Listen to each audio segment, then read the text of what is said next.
នៅវីដេអូមួយនេះយើងនឹងពិភាក្សាខ្មៅដៃប្រភេទនេះដែលភាសាអង់គ្លេសហៅថា mechanical pencil តើគុណវិបត្តិគុណសម្បត្តិរបស់វាពិសេសអ្វីទៅហើយយើងប្រៀបធៀបជាមួយពណ៌លឿងខ្មៅដៃដែលយើងប្រើពីក្មេងនេះអាយ៉ងអាសាយ៉ូសូមស្វាគមន៍ទស្សនិកជនទាំងអស់ខ្ញុំជាសុខាផ្សាយចេញពីរដ្ឋធានី Phoenix Arizona នៃសហរដ្ឋអាមេរិកថ្ងៃនេះគឺថ្ងៃអាទិត្យ15កើតខែពិសាខឆ្នាំម្សាញ់ពុទ្ធសករាជ2568ត្រូវនឹងថ្ងៃទី11ខែឧសភាឆ្នាំ2025ឥឡូវយើងពិភាក្សាខ្មៅដៃដែលយើងប្រើពីក្មេងនេះខ្មៅដៃប្រភេទនេះដោយអ្នកនរគ្នាដឹងស្រាប់ហើយតើតើយើងខួងវាពីមុខដើម្បីយើងអាចប្រើវាបានហើយវាមានជាប់លុបនៅខាងចុងរបស់វានេះខ្មៅដៃប្រភេទនេះធម្មតានៅពេលដែលយើងសរសេរបន្តិចទៅវាចាប់ផ្ដើមទាលហើយតើតើយើងខួងវាហើយធម្មតាខួងវាវាប្រើបានមួយផ្លេតវាទាលទៀតហើយយើងខួងទៀតហើយបានន័យថាថ្មីបាខ្មៅដៃនេះវារាងវែងអញ្ចឹងប្រហែល120មីលីម៉ែត្រក៏ប៉ុន្តែយើងវាខាតរាល់តែពេលដែលយើងខួងវា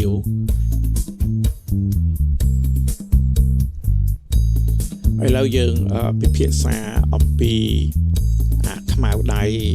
ប្រភេទនេះ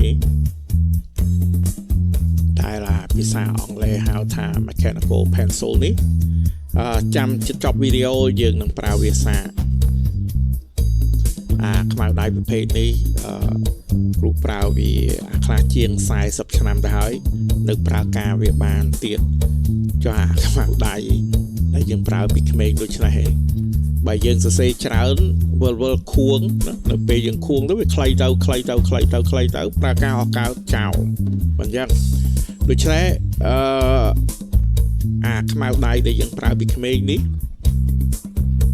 តើវាតម្លៃប្រហែលទៅព្រោះយើងមិនប្រើចោលព្រោះធម្មតាទៅពេលយើងខួងវាថ្មីបាខ្មៅដៃនេះយើងដឹងថាវាប្រហែល120មីលីម៉ែត្រក៏ប៉ុន្តែពេលយើងខួងយើងប្រហែលចោលប្រហែលនេះឯងមែនទេពីព្រោះឲ្យយើងវាអត់មានកន្លែងកាន់ទៅសេព្រោះធម្មតាទៅសេយើងមិនត្រូវការវារៀងវែងតិចដើម្បីវាផ្ដេកចុះបើយើងទៅសេរៀងខ្លីសេវាអត់កើតដូច្នេះយើងអាចវាយស្មានថាថ្មីបើអានេះណាប្រវែងរបស់វាប្រហែល120មីលីម៉ែត្រនេះក៏ប៉ុន្តែផែនដល់ចំនេះអីហ្នឹងយើងប្រើការអស់កើតបាត់ហើយចុះពួកប្រភេទនេះប្រភេទនេះគឺយើងប្រើបានវាច្រើនជាងពីព្រោះអីអានេះវាដែកក៏ប៉ុន្តែវាមានបដូលរបស់វានេះបដូលរបស់វានេះតើយើងទិញក្រៅថែមខ្លួនឯងហើយចាំតិចទៀតយើងពិភាក្សាអំពីតម្លៃវាប៉ុន្មាន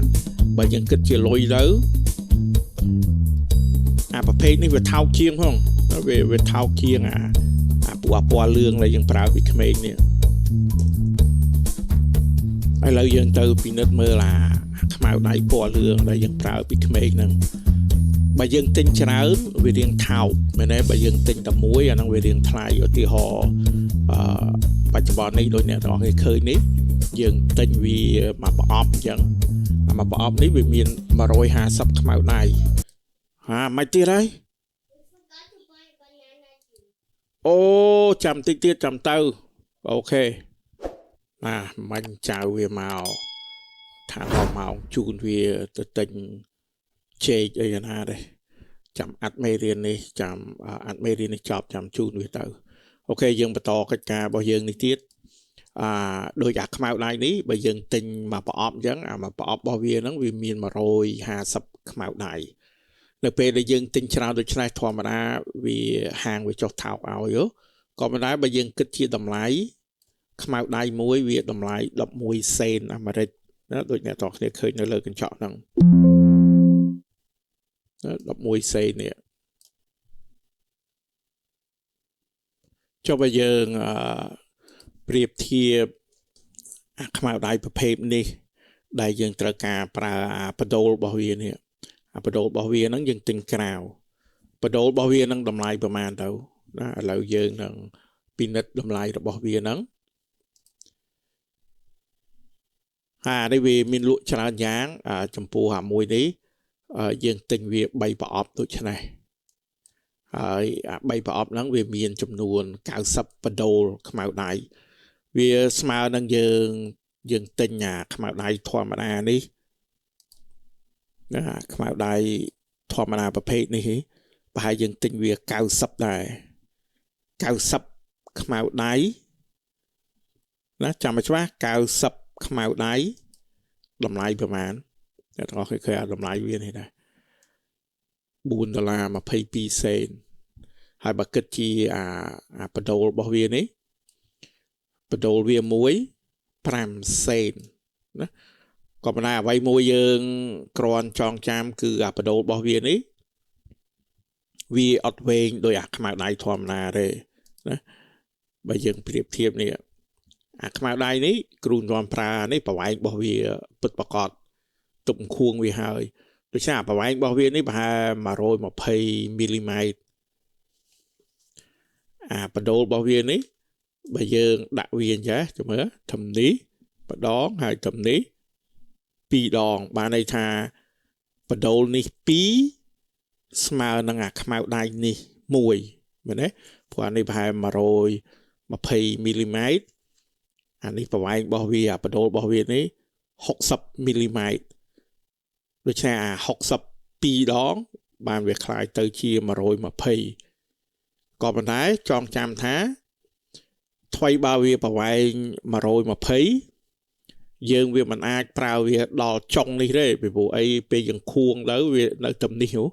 វាដូច្នេះយើងកាន់តែសេវាកោតាមការពិតយើងចោលវាយើងប្រើបានប្រហែលពាក់កណ្ដាលហ្នឹងឯងមែនទេប្រើបានតែពាក់កណ្ដាលឯងពីព្រោះអីនៅពេលដែលយើងកាន់តែសេកាន់កោបើវាខ្លីវែងទេយើងខួងវានិយាយទៅវាខ្លីពេកចំពោះប្រភេទនេះដែករបស់វាកន្លែងយើងកាន់វាមិនចេះខ្លីអីវាព្រោះអានេះវាដែក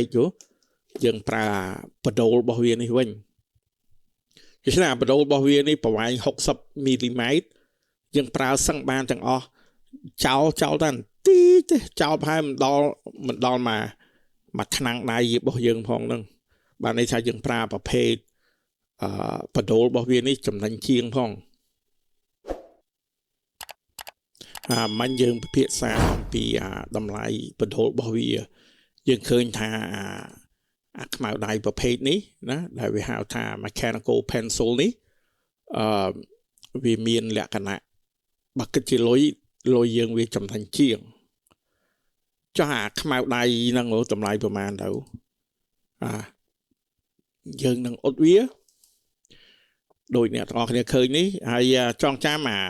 ខ្មៅដៃប្រភេទនេះវាមានលក់ច្រើនយ៉ាងគ្រូចូលចិត្តប្រើពួកនេះ model របស់វា model 1000ដូចអ្នកទាំងអស់គ្នាឃើញនេះទំហំបដូលរបស់វាអាចទទួលបានទំហំបដូល0.7មីលីម៉ែត្រ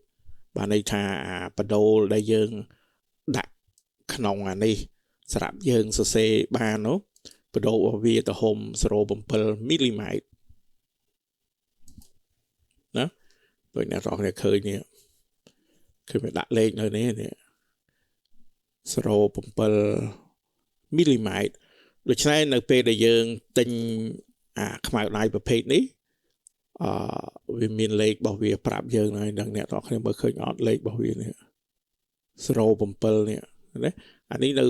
កតុយខាងនេះវាមានប្រាប់ដែរណាហើយអានេះក៏អញ្ចឹងដែរអានេះវាប៉ុន្តែអ្នកទាំងអស់គ្នាមើលអូនេះមើលឃើញនេះវាសរសេរ0.7ទេបានន័យថាបើយើងផ្លិចបើយើងមានច្រើននោះអានេះមិនដឹងបដូរវាលេខប្រមាណព្រោះបើយើងទិញលេខរបស់វាខុសវាដាក់គ្នាអត់ត្រូវណាដូច្នេះគ្រាន់ចំណាំខ្លួនឯងយើងត្រូវការរបស់យើង0.7យើងទិញបដូរវា0.7ខ្មៅដៃទំហំអ្វីផ្សេងយើងទិញ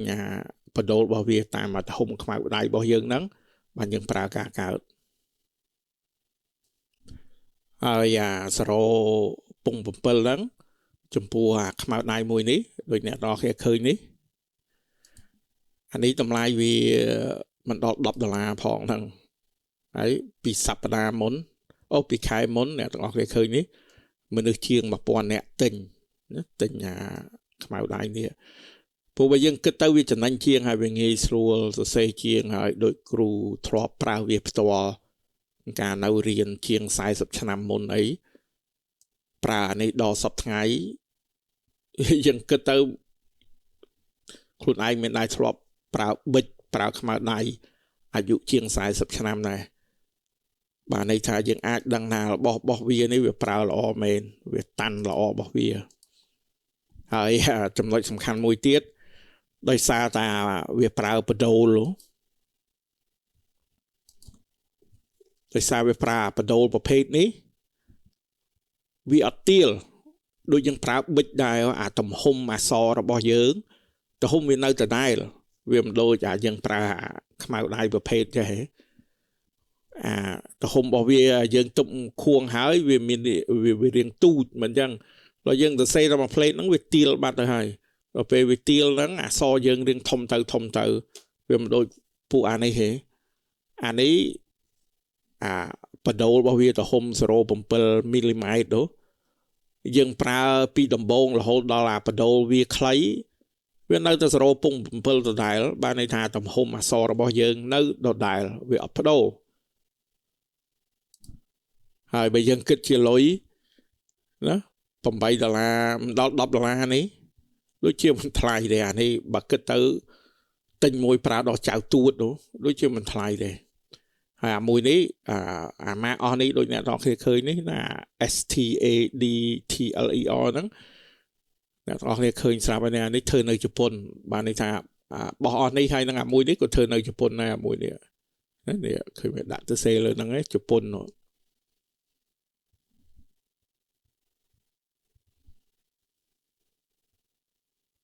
ហើយអាមួយនេះ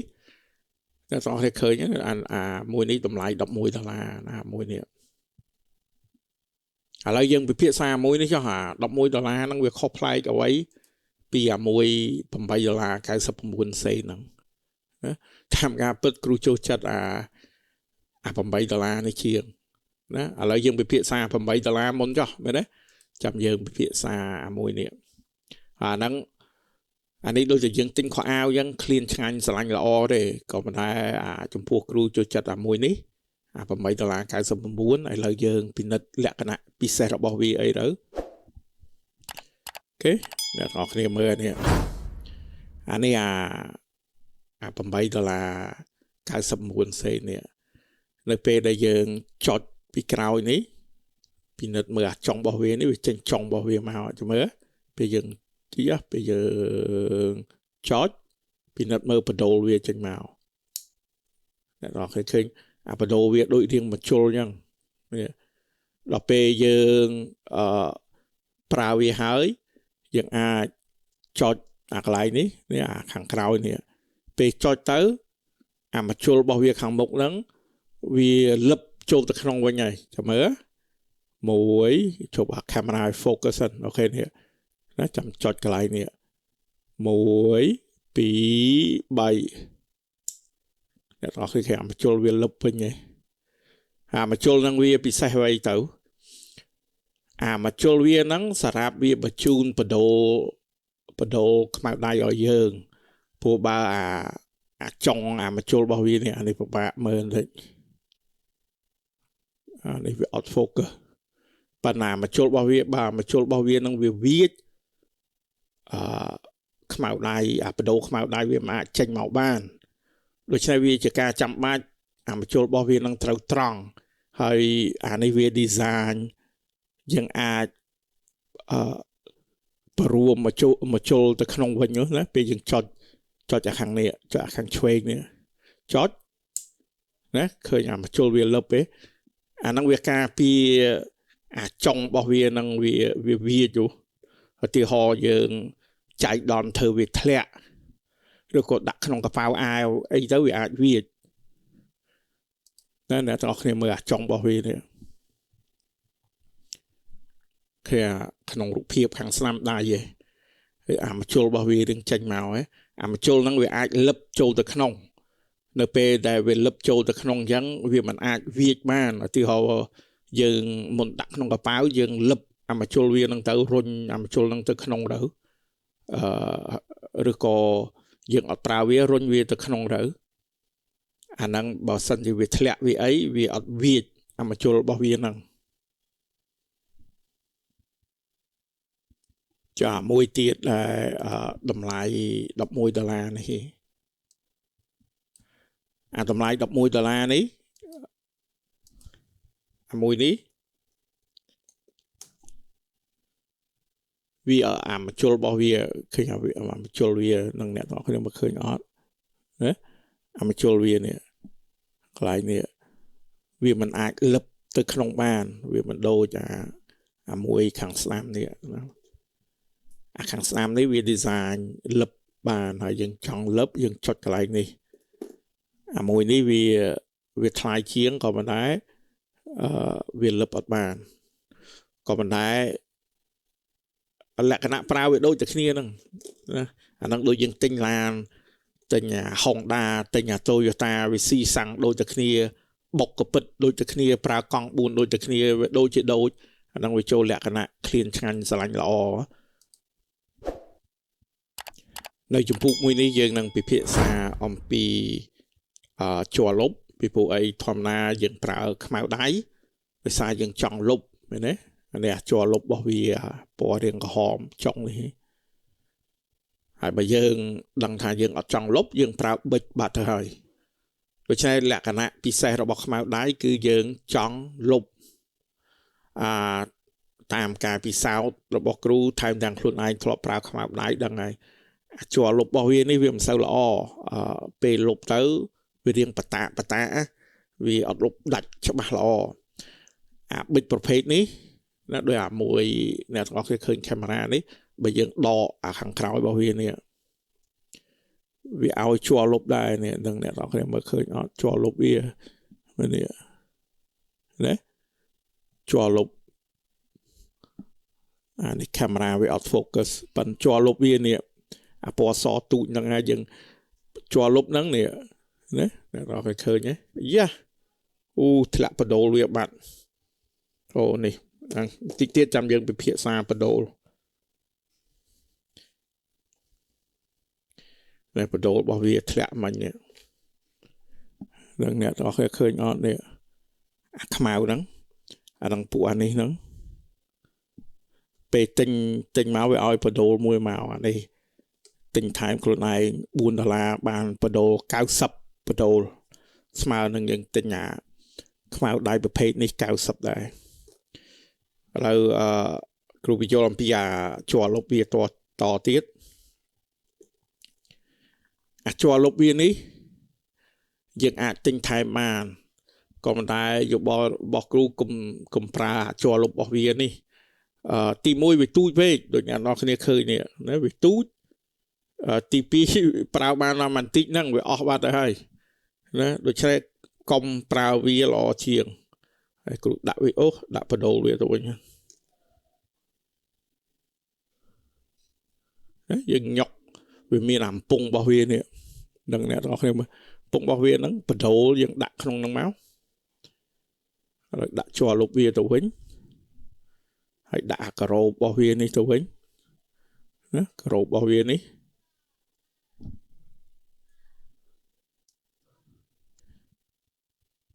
ចុះបើយើងអត់ប្រើជ័រលុបរបស់វានេះបើយើងអត់ប្រើជ័រលុបរបស់វានេះប្រើជ័រលុបអីវិញទៅជ័រលុបអស់នេះគ្រូធ្លាប់ប្រើវាផ្ទាល់ការរៀននៅសាលាជិះកូជាង40ឆ្នាំមុនអីទី1ជ័រលុបនេះវាលុបស្អាតល្អដូចយើងទៅសេខ្មៅដៃយើងត្រូវការលុបតួខ្លួនរបស់វារៀងអញ្ចឹងពេលទិញវាឲ្យបដូលជ័រលុបនឹងមួយក៏ប៉ុន្តែលក្ខណៈនេះគ្រូទិញវាថែម10ពីលើទៀតអានេះជ័រលុបរបស់វានេះហើយតម្លៃវាដូចអ្នកទាំងអស់គ្នាឃើញនេះដូច្នេះជ័រលុបមួយវាតម្លៃប្រហែល$1.50 ហើយធម្មតាជាប់លុបខ្លួនឯងដឹងទៅហើយយើងប្រើទឹកប្រើច្រើនពឹងទៅលើយើងលុបទឹកលុបច្រើននោះក៏ប៉ុន្តែអ្វីមួយគ្រូគ្រាន់និយាយប្រាប់ឲ្យដឹងគ្រូរៀនសាលាជិះកោណាចូលសាកលវិទ្យាល័យរហូតដល់ចប់សាកលវិទ្យាល័យប្រើអាបដូលវាមួយនេះប្រើមិនអស់ផងដូច្នេះអាចជាប់លុបនឹងពេលយើងអស់ណាអស់អា snow វាហ្នឹងបញ្ចូលអានេះក្នុងនេះមួយទៀតតែប៉ុណ្្នឹងឯងអស់បញ្ចូលហើយដោយសារវាវែងនោះសង្ឃឹមថាយើងមិនប្រើវាណាផងប៉ុន្តែអាហ្នឹងវាពឹងទៅលើលក្ខណៈយើងត្រូវការលុបច្រើនលុបតិចហើយលក្ខណៈពិសេសអានេះវាលុបស្អាតរបស់វាអត់ផ្តាកបន្ទាប់ពីនេះយើងពិភាក្សាអំពីទំហំបណ្ដូលខ្មៅដៃបណ្ដូលរបស់វានេះដូចអ្នកទាំងអស់គ្នាឃើញនេះបណ្ដូលរបស់វានេះ0.7 មីលីម៉ែត្រអាហ្នឹងមានន័យម៉េចអីម៉េចនៅពេលដែលយើងទិញខ្មៅដៃប្រភេទហ្នឹងយើងទិញទៅតាមទំហំដែលយើងចង់បានដូចអ្នកទាំងអស់គ្នាឃើញនៅលើកញ្ចក់នេះ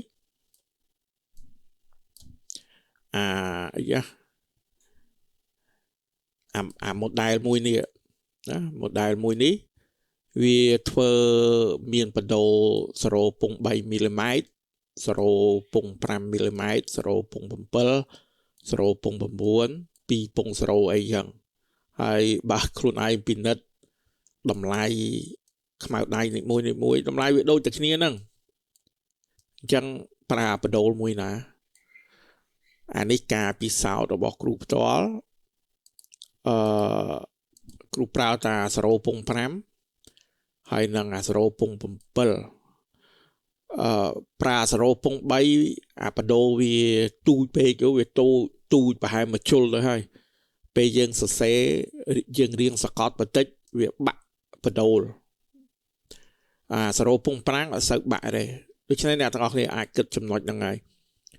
នៅពេលដែលបដូលវាធំពេលយើងសង្កត់ព្រោះពេលយើងសរសេរយើងត្រូវការសកត់អាបដូលធំវាមិនងាយបាក់ដោយអាបដូលទូចណាបើយើងប្រៀបធៀបអា 0.3 ហើយ 0.7 អានេះវា1ជា2ទៅហើយមែនទេដូច្នេះអា 0.7 វាក្រាស់ជាង1ជា2ដូច្នេះអា 0.7 វាក្រាស់ជាងវាមិនសូវបាក់ណាចងចាំវាពឹងទៅលើយើងសង្កត់ខ្លាំងសង្កត់តិចបើយើងសង្កត់ខ្លាំងទំហំប៉ុណ្ណាក៏វាបាក់ដែរមែនទេទោះបីយើងនិយាយអំពីអាខ្មៅដៃប្រភេទនេះទេបើយើងសង្កត់ខ្លាំងក៏វាបាក់ដូចតែគ្នាហ្នឹងណាបើយើងកាច់វាបាក់ដូចតែគ្នាហ្នឹងក៏មិនដែរបើយើងនិយាយអំពីយើងទៅសេយើងប្រើធម្មតាគ្រូប្រើ 0.5 ហើយនឹង 0.7 វាមិនងាយបាក់ណាហើយ 0.7 វាក្រាស់ជាង 0.5 0.9 គ្រូអត់ដែរប្រើ 2.0 គ្រូអត់ដែរប្រើណាក៏មិនដែរយើងអាចវិភាគចំណុចហ្នឹងដែរ2.0 មីលីម៉ែត្រវាក្រាស់ជាង 0.7 ដូច្នេះពេលយើងសរសេរទៅអក្សររបស់យើងវាធំមែនទេនេះដូចអ្នកទាំងអស់គ្នាមើលឧទាហរណ៍វាធ្វើឲ្យមើលនេះបើយើងសរសេរអក្សរលើហ្នឹងបាត់ទៅណានោះមិញណាបើយើងសរសេរអក្សរលើកណ្ដាស់នេះដូចអ្នកទាំងអស់ឃើញខាងលើឆ្វេងដៃហ្នឹងនៅពេលដែលយើងសរសេរអក្សរនៅពេលដែលកម្រាស់បដូលខ្មៅដៃហ្នឹងវាធំពេកអក្សររបស់យើងវាក្រាស់ដូច្នេះអាហ្នឹងវាពឹងទៅលើចំណូលចិត្តរបស់យើងឯងយើងចង់បានក្រាស់ឬក៏ចង់បានស្ដើងណាចំពោះគ្រូរៀនពីក្មេងរហូតដល់ចប់សាកលវិទ្យាល័យហ្នឹងប្រើតែ 0.5 0.7 ហ្នឹងវាល្អណាស់ទៅហើយក៏ប៉ុន្តែអាហ្នឹងខ្លួនឯងសាកទៅដឹងគ្នាប៊ិចមួយ$10ហ្នឹងទិញវាទាំងអស់ទៅដឹងខ្លួនឯងមានការពិសោធន៍ខ្លួនឯងផ្ទាល់ហ្នឹងឥឡូវយើងពិភាក្សាអំពីរឹងហើយនឹងទន់នៅពេលដែលយើងទិញបដូលរបស់វាណាទី1យើង ជ្រើសរើសឲ្យអាត្រូវអាទំហំតម្រូវខ្មៅដៃរបស់យើងហ្នឹងព្រោះលេខវាខុសគ្នាប្រើការវាកើតចំណុចទី2នៅពេលដែលយើងទិញបដូរវាយើងមើលឡានេះវាប្រាប់សញ្ញាសោកាត់របស់វាហ្នឹងវាប្រាប់យើងចង់បានរឹងប្រភេទណាខ្លះវារឹងពេកដូចយើងទៅសេខ្ជូងអញ្ចឹងព្រោះតែសង្កត់ខ្លាំងបានវាដិតចំពោះមួយអ្នកទាំងអស់គ្នាឃើញនៅលើវីដេអូនេះឃើញវាគឺជា HB ណា HB វាមានន័យមិនទៅ HB ហ្នឹងHB ហ្នឹងវាស្មើនឹងខ្មៅដៃប្រភេទនេះណាបានន័យថាបើខ្លួនឯងធ្លាប់ប្រើប្រភេទនេះដឹងអានេះដាក់ប្រាប់ដែរអត់គូមើលវាមិនឃើញអក្សរនេះមើលអូនេះវាទៅសេលើនេះនឹងអ្នកទាំងអស់គ្នាឃើញអត់ HB ដែរណាបានន័យថាយើងប្រើប្រភេទពណ៌លឿងនេះហើយនឹងយើងបដូរមកប្រើបដូរខ្មៅដៃប្រភេទនេះនៅពេលដែលយើងទិញHB គឺវាដូចគ្នាស្មើនឹងយើងប្រើខ្មៅដៃពណ៌លឿងប្រើបោះចោលនោះដែរលក្ខណៈពិសេសគឺនៅពេលដែលយើងបដូរមកប្រើខ្មៅដៃប្រភេទថ្មីនេះយើងអាចបដូរវាបានបដូររបស់វានេះយើងចង់ប្រើវាដូចវាមានHB វាមាន 2B អីមិនដឹងហើយនឹងវាមានអីផ្សេងទៀតទិញបដូរវាមកប្រអប់នេះសាកប្រើទៅដឹងគ្នាមិនអីបដូររបស់វាបើយើងទិញតែមកប្រអប់សាកហ្នឹងមកប្រអប់មិនដល់ 4000 រៀលផងហ្នឹងបានថាមិនដល់$1ផងនៅសហរដ្ឋអាមេរិកយោប្រើវាសាកទៅដឹងគ្នាមិនអីក៏មិនដែរចំពោះគ្រូប្រើតា HB ហ្នឹងឯងខ្មៅដៃគ្មានអីពិសេសទេណាទៅសេឲ្យទៅវាដិតហើយងាយស្រួលលុបពេលលុបយើងមិនចង់ឲ្យវាដានកណ្ដាស់នៅចំពុកបញ្ចប់នេះយើងនឹងរៀនប្រើវាគ្រូនឹងបរៀនប្រើមួយនេះក៏ប៉ុន្តែម៉ូដែលផ្សេងទៀតវាមកតប9ទេណានៅពេលដែលយើងប្រើប្រភេទនេះតើវាមានបដូលណាដូចយើងនិយាយគ្នាចឹងបដូលគឺបដូលវានេះដូច្នេះចំពោះមួយនេះពេលទិញវាឲ្យបដូលមួយមកហើយមួយទៀតគ្រូពេញចិត្តលក្ខណៈmodel មួយនេះយើងអាចបញ្ចូលម្ដងបានបដូលខ្មៅដៃ3ទៅ5កុំបញ្ចូលច្រើនពេកវាស្ទះចុងរបស់វានេះដូច្នេះបញ្ចូល3ទៅ5បានហើយ3ទៅ5មានន័យថាខ្មៅដៃនេះមួយស្មើនឹងយើងមានខ្មៅដៃនេះ3ទៅ5សកួរណាដូច្នេះនេះមួយណាសេរីដែកនេះមួយស្មើនឹងពួកពណ៌លឿងនេះ3ទៅ5ណាដូច្នេះបើយើងបញ្ចូលបដូលនេះ3ស្មើយើងមានខ្មៅដៃនេះ3ដែរបើយើងបញ្ចូលបដូលរបស់វានេះ5ស្មើនឹងយើងមានពណ៌លឿង5នេះដែរណាហើយខ្លួនឯងវាយស្មានទៅមួយសប្តាហ៍ប្រើខ្មៅដៃប្រហែលទៅណាអាហ្នឹងតាមយើងទៅសេតិចទៅសេច្រើនក៏ប៉ុន្តែឥឡូវយើងនឹងពិភាក្សាអំពីបញ្ចូលបដូលរបស់វានៅពេលបញ្ចូលយើងដកកតុយរបស់វានេះកតុយរបស់វានេះគាត់ដកវាមកវារៀងតឹងអត់អីទេណាអានេះបញ្ចូលវាវិញហើយយើងរៀនតឹងទាញវាចឹងមកហើយយើងធ្វើកិច្ចការរួចហើយយើងរុញវាបញ្ចូលបន្តិចវិញមកណារុញវាឲ្យត្រង់ណាវាចូលបាត់ដោះចេញគាត់ថាចាប់អានេះទាញឲ្យត្រង់កុំឲ្យវាទាញឲ្យត្រង់ណាផ្ដាច់វាបាត់រុញទៅវិញ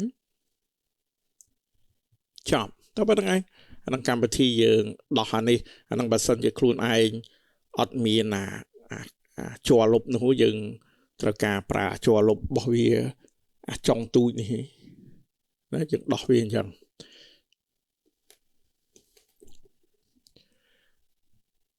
ឥឡូវយើងពិភាក្សាអំពីបញ្ចូលបដូលប៊ិចក្នុងហ្នឹង làm bay dương bạch chỗ dương đỏ này là tôi bảo vệ còn đỏ vì nhân máu đỏ anh ấy chùa lục bảo vệ dương đỏ ấy để chơi vì miền ẩm pung bảo vệ này ẩm pung bảo vệ nắng dương ạc đây vía chặt lơ mà riêng dương cái máu vì tranh bờ đồ về màu nữa cái đấy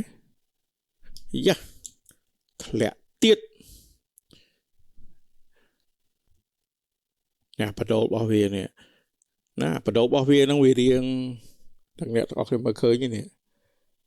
nó vì riêng đôi một chôn nhăng còn bên đây thì không biết số pung pum pel mm chấm pu hà mùi nè có thể khơi video này rồi chơi dương ngon đã vi chô không lăng máu chô không bông pung bảo vệ nắng hai con ta lẹ về tới vì lẹ tao ai này đấy rồi xe trong trăm dương ai phải chô mà đòn bay từ pram không phải chô tràn pê vì ai stea trong bảo vệ kháng sam này rồi cha đi dương phải chô mùi dương hới dương đã chùa lục bảo vệ này tao quýnh rồi hai dương đã đại bảo vệ này rồi viên tí tới đầm bay prao vía dương chót hàng cào này chót khơi việc tranh trong hàng này màu ấy hai đầm bay dương phải lập vía với dương chót lại này đó dương chót lại ní khơi việc lập từ quên nhé hai đầm bay dương prao vía dương chót hàng cào này rốn vì tranh mà chua viên nó hái đầm bay dương ao bà đồ mà đai trên máu dương đã viên từ cào vậy nhé bà này thà trong bảo viên ấy ao viên từ cào đấy đó tôi chơi trong ao từ hàng đấy rồi hãy chót ở hàng lơ nè chót rồi tập dương chót bà đồ mà đai năng vì liền trên máu tích đòn hai bà dương trong ao viên lập từ vĩnh dương chót nó cho trả hàng sam ní tục ở chóp cho chết cái đấy tục ở chóp rồi nhà đi mà đai lập từ bên này bật đồ bảo vệ lập từ bên dương thợ ca bật tiệp một chôn viên vấn dương chót cái lại ní đó chót cái lại ní cho mơ mà chôn bảo vệ lập bên này đó cho mơ mũi pí nó chót cái này cho chắc hàng này mũi pí khi mình lập ấy cầm một thịt prao nó bắt năng ấy xạ mà đong tiết đong bay dương prao dương cho chắc hàng sam ní vì tranh mà chôl vì màu hái vì tranh nó mà chôl lê vì toàn miền phần đồ lê dương cho thằng đi đặc biệt là dương chót cùng pha viên chứ nhưng đã hàng mà chôn ấy mạnh từ hàng đầy mạnh từ hàng nào rồi chứ nhưng chót lơ nè về nhưng chót nhưng bị nứt mưa hàng nè về nhưng khơi màu đai trên màu ấy chụp chót được cái là nhưng chót mà đón bị đón với tranh màu bạn này hai np để dương sơ xế trong màu đai bỏ dương năng vì mình mình đấy đi camera out focus đấy dừng chọn được phê là vì mà đây ở dừng chọnจากhàng sam đi tiệt nào chọnจากcái tôi bảo hiền đi tiệt nào về chọn tranh màu tiệt là chọnแล้วต้องออกในคืนขมายได้จึงมาเวงจอดรอแต่เปยังจอดประโดขมายได้นั่งวิเลียนเวงเตอให้บ่าวเวงเป๊กยังจองรนเวียโจลตัวเวงยังจอดทางสนามให้ตุบจอดตุบโยมไปเรียนมาข้างเตี้ยรนไปโจลเวงนะไปโจลเวงบาทđọc về dân trâu ca đặt trong cái bộ đặt vào đây ấy dân cho cái này ní tầm bây giờ về lập mà chôn bảo vệ này nó dân chót khi mà chôn bảo vệ lập từ bên nhé dân trâu ca prá cho anh ấy mà đón វាលៀនមកចូលចេញមកrồi haiយើងចុចដកដៃចុចដកដៃចុចតែ2 ដងបានហើយប្រវែងអាបដូរខ្មៅដៃវាចេញមកល្មមយើងអាចប្រើការបានហើយដល់ពេលយើងទៅសេ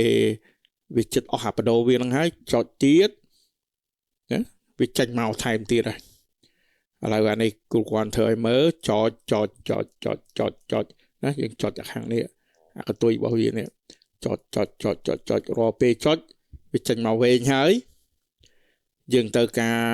ផលិតវាចូលទៅវិញចុចទប់ឲ្យជាប់ណាចុចจากខាងនេះទប់ឲ្យជាប់ហើយនឹងអាបដូររបស់វានេះយើងរុញទៅវិញណាឃើញវាលឹបទៅវិញហើយយើងដកដៃខាងស្នាមនេះវិញដើម្បីយើងផលិតមកចូលវានេះវិញយើងចុចកន្លែងនេះចុចឃើញវាលឹបមកចូលវានោះវិញហើយនៅចម្ពោះបញ្ចប់នេះគ្រូនឹងបញ្យល់អំពី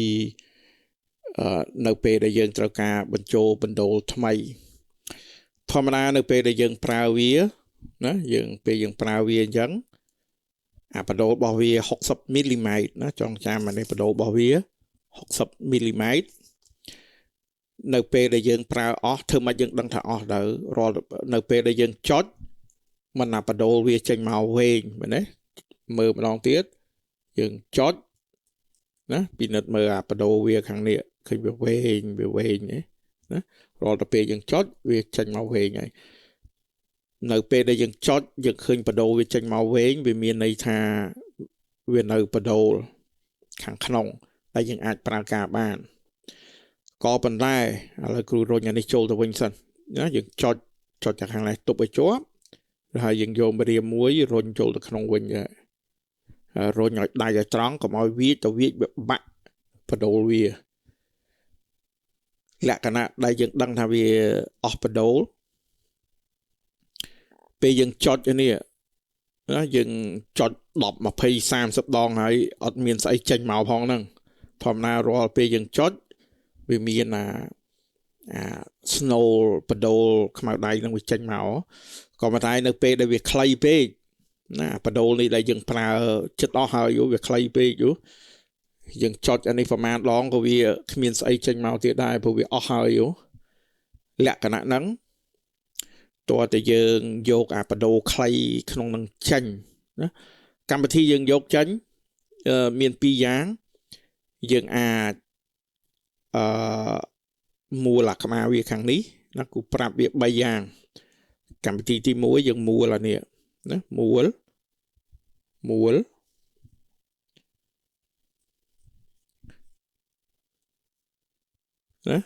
លគ្រឿងក្នុងរបស់វាពេលយើងមូលអញ្ចឹងទៅយើងអាចឃើញអាបណ្ដូលរបស់វានេះយើងចុចណា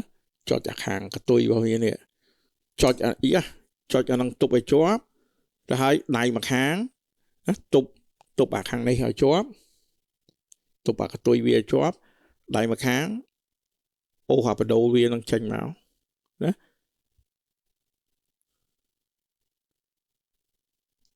ដោយសារបណ្ដូលវាវែងវាពិបាក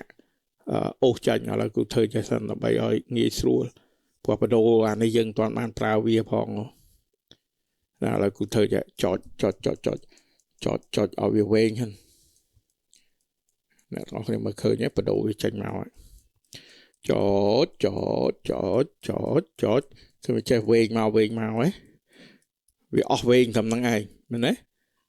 ដូច្នេះឧទាហរណ៍ថាអាបណ្ដូលរបស់យើងវាសល់បន្តិចនេះព្រោះវាអស់ហើយវាមិនវែងទេវាសល់បន្តិចនេះយើងចុចអាកតុយរបស់វាទប់ឲ្យជាប់ឬហើយយើងយកដៃមកខាងទាញវានេះរកគេឃើញទាញនេះដូច្នេះអ្វីដែលនៅសល់កតុយបន្តិចហ្នឹងយើងទាញមកយកដៃទាញមកជួនកាលវាខ្លីពេកយើងទាញវាអត់បានណា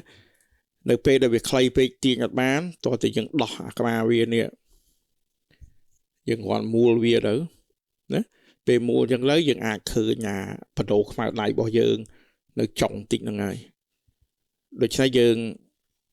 យើងយកអានេះដៃខាងស្នាមនេះចុចអាកតុយវាហ្នឹងទៅចុចឲ្យទប់ឲ្យជាប់ទៅឲ្យអូសអាបដូលបន្តិចហ្នឹងចេញមកជួនកាលយើងអូសវាមិនបានទៅទៀតពីព្រោះឲ្យវាខ្លីពេកលក្ខណៈហ្នឹងយើងអាចប្រើកម្មវិធី2យ៉ាងណាយើងអាចដាក់អានេះចូលទៅវិញអញ្ចឹងទៅមូលនេះចូលទៅវិញមូលអាក្បាលវានេះចូលទៅវិញយើងទប់អាខាងនេះឲ្យជាប់ចុចណា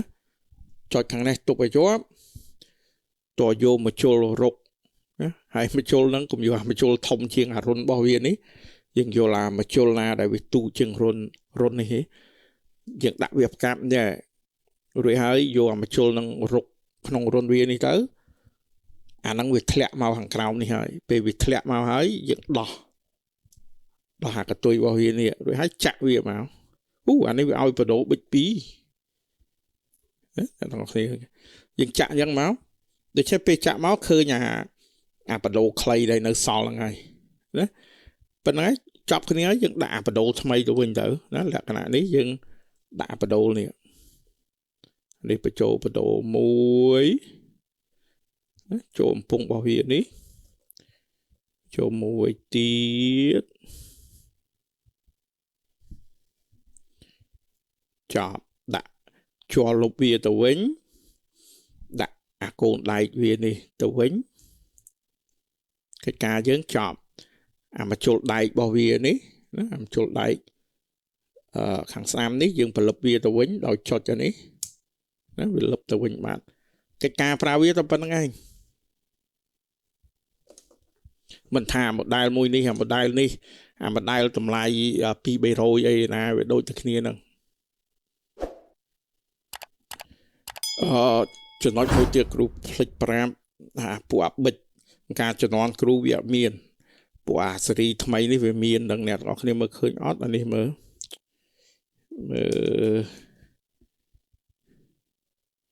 នេះអ្នកទាំងអស់គ្នាឃើញអក្សរវាទៅសេកន្លែងនេះហើយនេះ HB នេះមើលបច្រាស់នេះឃើញអក្សរដែរ HB នេះ camera out focus